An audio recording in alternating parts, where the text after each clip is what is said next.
Yeah. It's exponential. It is. So what is psychological safety? It's a culture of rewarded vulnerability. That's where we start.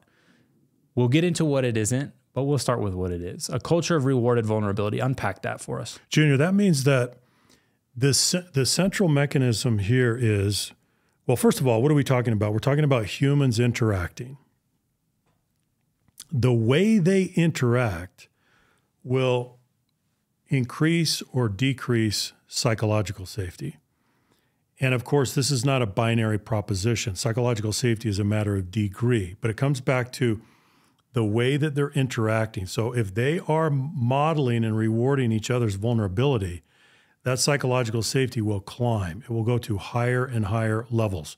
On the other hand, if they punish each other's vulnerability, it will rupture, it will deteriorate, and the organization will fall back into a state of fear, anxiety, non-performance, toxicity. That's what happens. Yeah. So let's go into the very first one, a shield from accountability. Some people think that psychological safety shields them from the realities of the world that they need to perform. It buffers any accountability they have to a standard or a metric, that we are no longer beholden to any performance metrics because it's psychologically safe here. Yes. Is this true? What a stretch. What is it?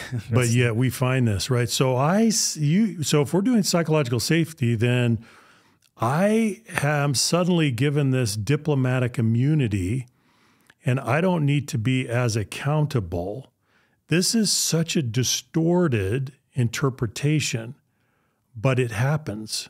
In fact, this may be the #1 misinterpretation or misconception of psychological safety.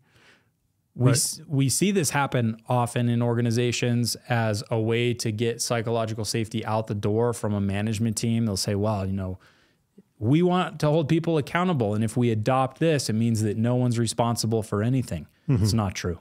Right. Next, we get into niceness. Psychological safety is not niceness. What do you mean when we say niceness? By niceness, I would say, let me put it this way. It's artificial collegiality. So we are making nice with each other. But yet we cannot really address issues on their merits. We can't dive in and have hard-hitting, robust discussion and dialogue because we're playing nice. So we're going to paint a thin layer of nice over a thick layer of fear. We see this in organizations where they misinterpret psychological safety and they think, oh, okay, we're going to be nice now. Well, I've entered organizations before that are characteristically nice. And while it may seem like a nice thing, at the beginning, it's pernicious and nothing gets done. Nothing gets done. That's probably the distinguishing characteristic of an organization that is nice, is nothing happens. And institutions look at psychological safety, they think it's niceness, and they say, we don't want that because we still have to get things done around here. No wonder. So psychological safety is not niceness. No, it's not. Let's go to the next one. Coddling. Psychological safety is not coddling. Some people think that psychological safety is, as you have said, rolling people in bubble wrap, but that's not it. No, it's not it.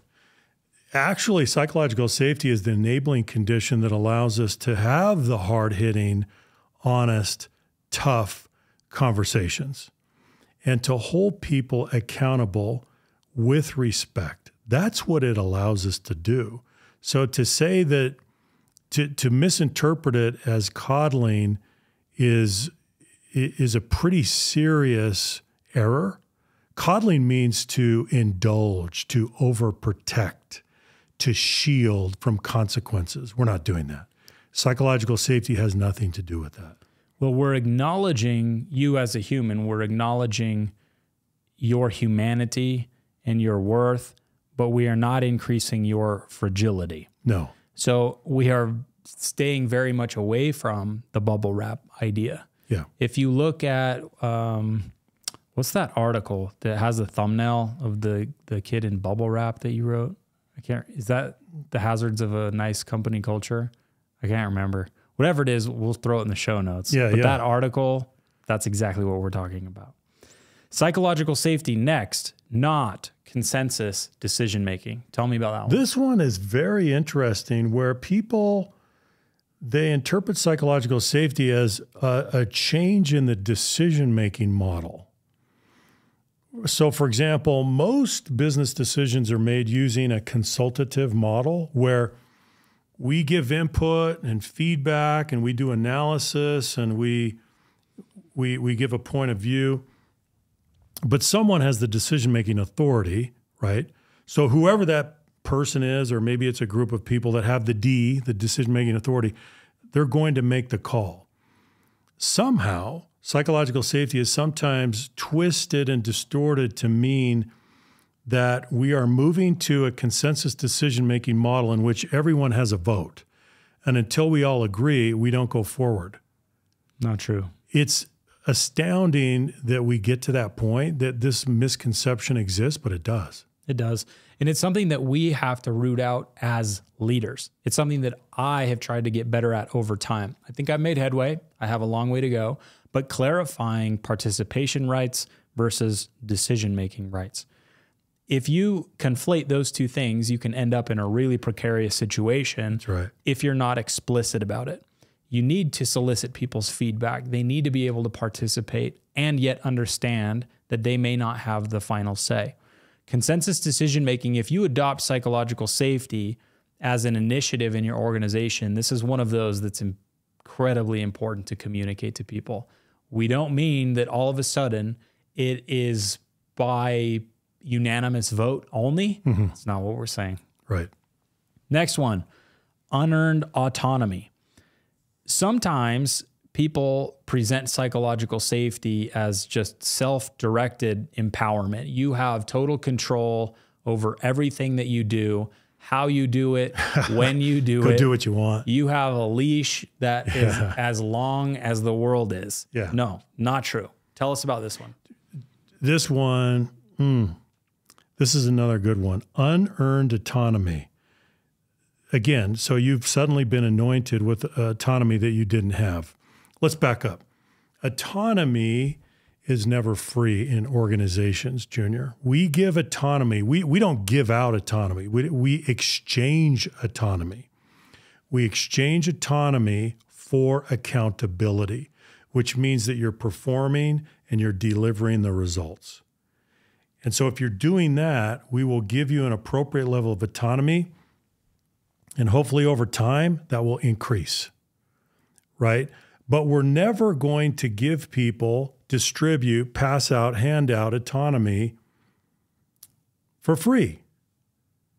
But yet sometimes, again, this gets misinterpreted, right? We're not going to do this. You have to, there's no pre-authorization for you to go do what you want. Yeah. Well, we pulled in the slide for the social exchange for contributor safety. This is what you're talking about. Autonomy with guidance in exchange for performance and results. So we as an organization will give you autonomy with guidance in exchange for results. Yeah. You want autonomy, deliver results. You give results, we give you autonomy. So in an organization, if you're presenting the idea of psychological safety, this is an important one to key in on. It is. I would say arguably that most leaders who take issue with psychological safety will first point to this. Wow, we don't want it to just be a free-for-all. Now you can just do whatever you want because we say it's psychologically safe. No. There's a tremendous level of accountability. And as you said just a couple minutes ago, there may be even more room for accountability because we've already checked the boxes of respect. Yeah. We've moved through the stages. People feel included. They feel that they can learn. And now they're prepared to go and contribute with autonomy proportionate to the results that they've delivered. I think it enhances accountability because there's clarity that you have to deliver results, you have to perform to get the autonomy. So that becomes very clear. The expectations are clear. The entire organization functions based on the principle of shared accountability. That doesn't change. It actually, we strengthen that premise, and people, they should be taking on more responsibility, and we should be able to hold people accountable even more effectively. Why? Because we do it with respect and permission. We don't get personal. So we are patrolling the borders of respect. We're not violating that. We are not demeaning people. We're not ridiculing people. We're not embarrassing people. We're not marginalizing people. That gives us a platform for holding people accountable even more effectively. The next one, psychological safety is not political correctness. Some think that psychological safety means that you have to comply with all of the unwritten rules of political correctness, but this isn't true. What about this one? No, it's very true, Junior. Psychological safety is apolitical. It doesn't subscribe to any political persuasion or policy agenda or anything like that, right? It is the way, it refers to the way we interact to get our work done and to acknowledge and respect each other in the process. But we see examples where people hijack it and almost kind of weaponize it in the pursuit of some agenda, right? But it's not about that at all. No, it's not. And if you see that, just know that that is not true. Psychological safety is precisely the opposite. Yeah. 7, and last, psychological safety is not rhetorical reassurance. I've seen this one a lot over the years where psychological safety as an ideal seems attractive to people. They'll bring it into the organization and they will say, to check the box, it's psychologically safe now. In this organization, we value your opinion. You can speak up. Please tell us what you have to say. And then leave the podium. Yes. As if you could decree that into existence with mere words. Can't do it. Not how it happens. It's not rhetoric. It comes out at the human interface through behavior. So what reassurance can you give people? The reassurance of your modeling behavior. That's what they're left with. Your rhetoric is meaningless. So psychological safety, if you truly have it, will be shown in the behavior of the people in the culture, not in what we say we subscribe to. Right. The conditions have to be there to convince people to engage in acts of vulnerability, and with the predictive understanding that they will be rewarded in doing those things. If they're convinced and if they have the evidence, then they will do it. But no amount of rhetoric will get you there.